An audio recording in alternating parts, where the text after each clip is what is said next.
Hello viewers, welcome to Science TV Prime News. My name is Edna Kaindi and our sign language interpreter is Wanjangeve. Don't forget to leave your comments on our social media platforms. Tell us how you like the shows that we upload for you. Let us focus on our news items. President William Ruto has assured Kenyans living in London that the government is committed to creating more job opportunities to curb rising unemployment back home. Addressing the diaspora community during his official visit to the UK, President Ruto emphasized that it is his responsibility to lead Kenya forward, acknowledging that tough decisions and hard work are necessary to transform the nation.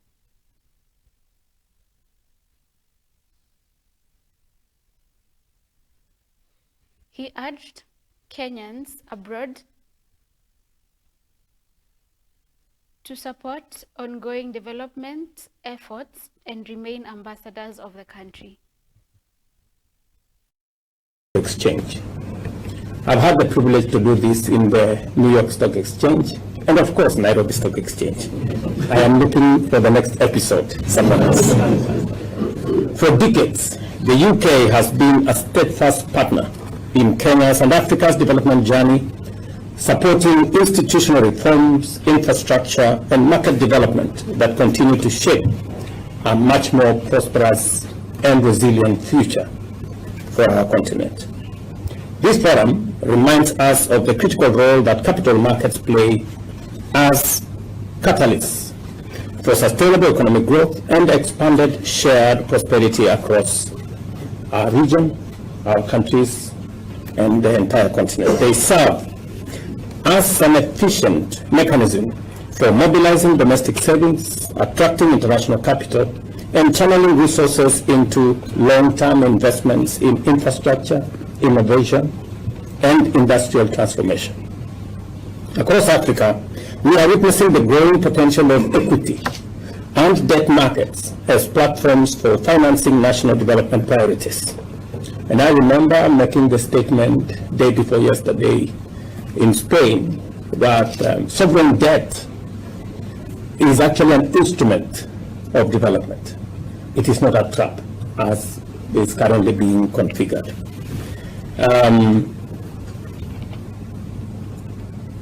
Well-functioning domestic capital markets enhance economic resilience by cushioning against exposure to volatile capital flows.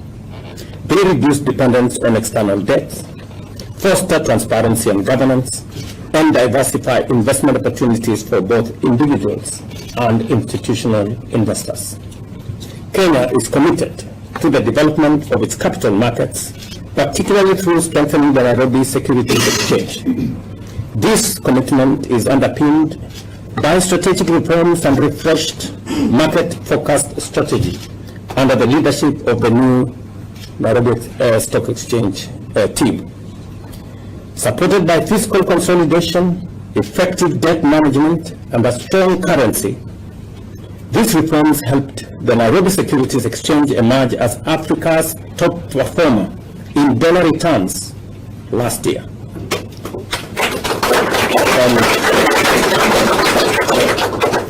This was a study that was undertaken by Morgan Stanley Capital International. As government, we have equally made a strategic decision to broaden Kenya's stock market appeal to both local and international investors by earmarking key state assets for privatization through initial public offerings at the Nairobi Securities Exchange.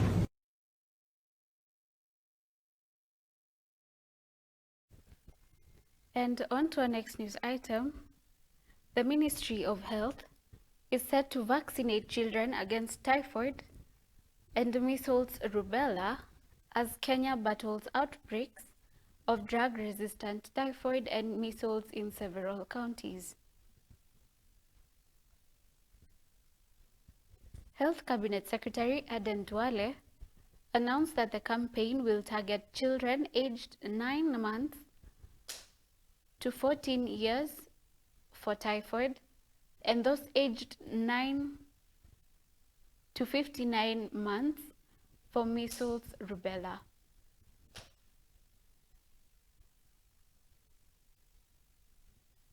The nationwide initiative aims to curb the spread of the diseases and protect the vulnerable age groups from severe infections.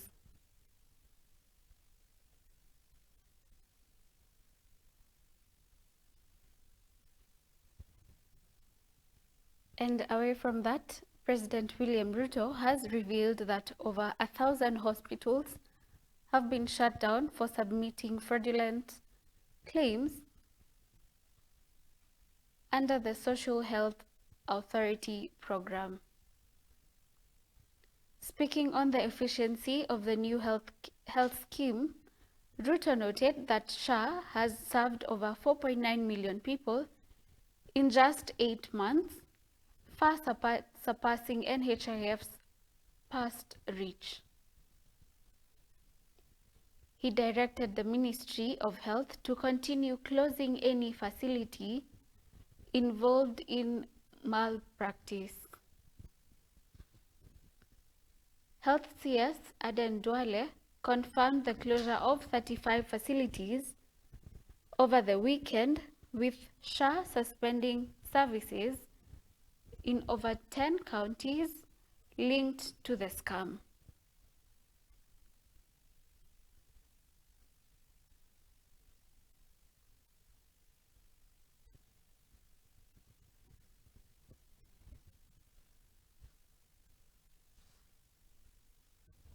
And on to our next news item. The High Court has extended orders prohibiting Kenya's Communication Authority from shutting off media coverage of protesters live. Justice Chacha Mwita stated that these instructions require CA to hold its horses until the case is filed by the Law Society of Kenya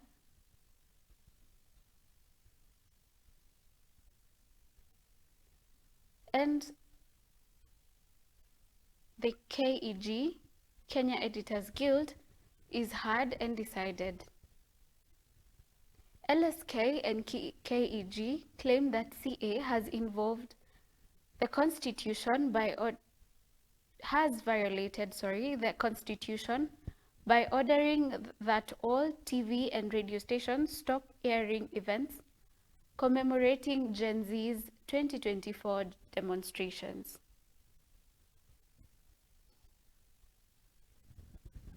Communications Authority Director General David Mugonyi responded that the decision to turn off was driven by the media's depiction of violence as something to be praised.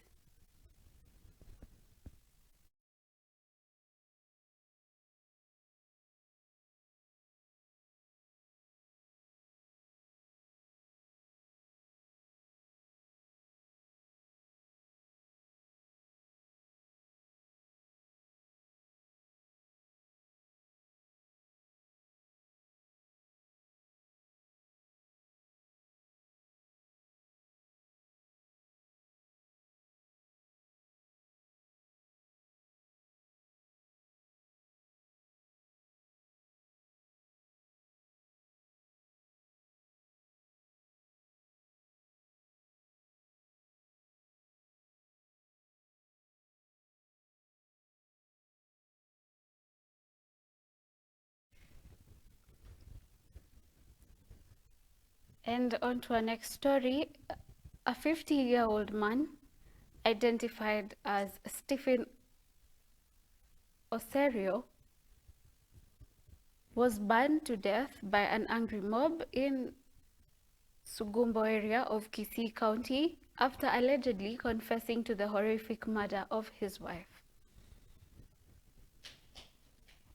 In a shocking revelation, Osorio reportedly admitted to not only brutally killing his wife, but also cooking her body and attempting to feed it to his children.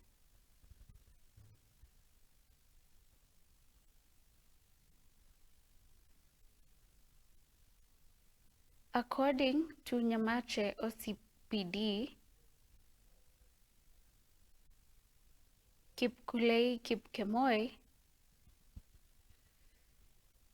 Osorio had a history of extreme violence. He was previously arrested for killing his first wife, but was released from custody just 2 years ago. The mob justice incident, which resulted to Osorio's death by burning, underscores the profound outrage and horror felt by the community in response to those heinous accusations.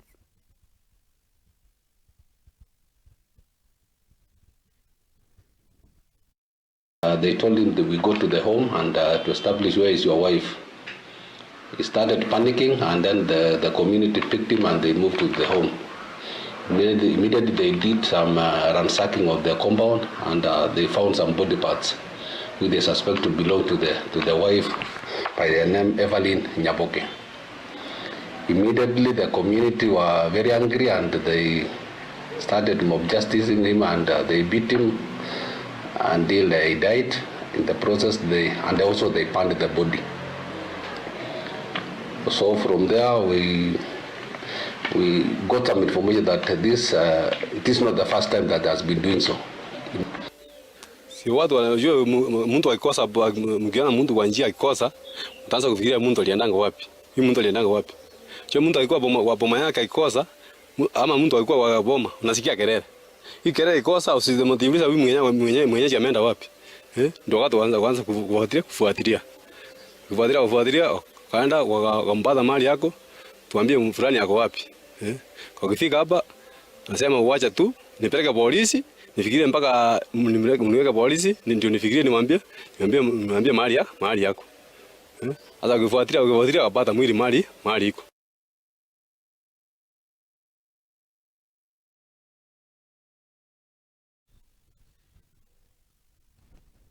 And finally, grassroots officials of the Orange Democratic Movement, ODM, in Ugenya have publicly cautioned the area Member of Parliament, David Ochieng,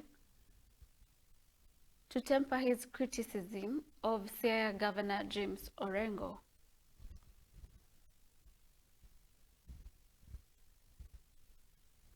The officials, speaking from Ugunja town,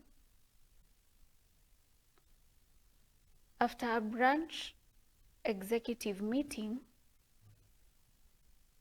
accused Ochieng of making false accusations against the governor's performance. Led by Mrs. Karen Otieno Ayika, the ODM officials stated that MP Ochieng, who also led the Movement for Democracy and Growth, MDG party, has been traversing the county flaunting Governor Orengo for alleged underperformance. However, they assert that Ochieng's claims are unfounded. As from next week tutakuwa kwa ground, tutafanya kazi tena. Kile nasema hivi, tunataka ikifika 2027 tunataka kucapture all seats from MCA to MP to governor hapa Ugenya. Hiyo ndio kitu tunataka tufanye. Work together for the good of our party. We know that people are going around trying to come up with some ideas that Ugenya is not an ODM zone, but I want to assure them that they bring it on because we are waiting for them. We are not going to let any space for anyone, because someone who has been disturbing us for a long time has already sought for a soft exit in the name of saying that he's going to vie for a gubernatorial seat, which to us we know that is just but a lie.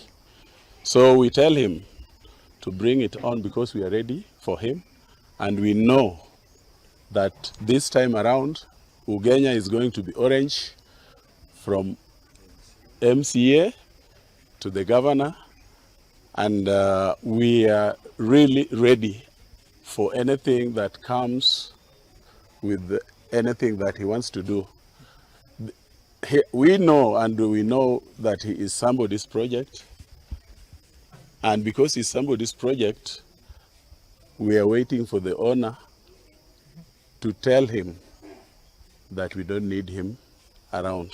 Bring it on, we are ready for you, but we are not going to let you tarnish the name of His Excellency James Agribob Orengo, who has done so much within 2 years, more than even some others who are there before had done in 10 years.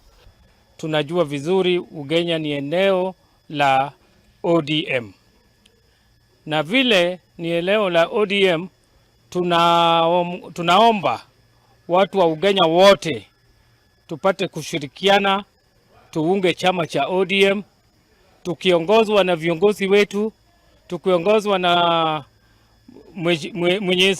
mheshimiwa gavana wetu James Bob Agri Orengo.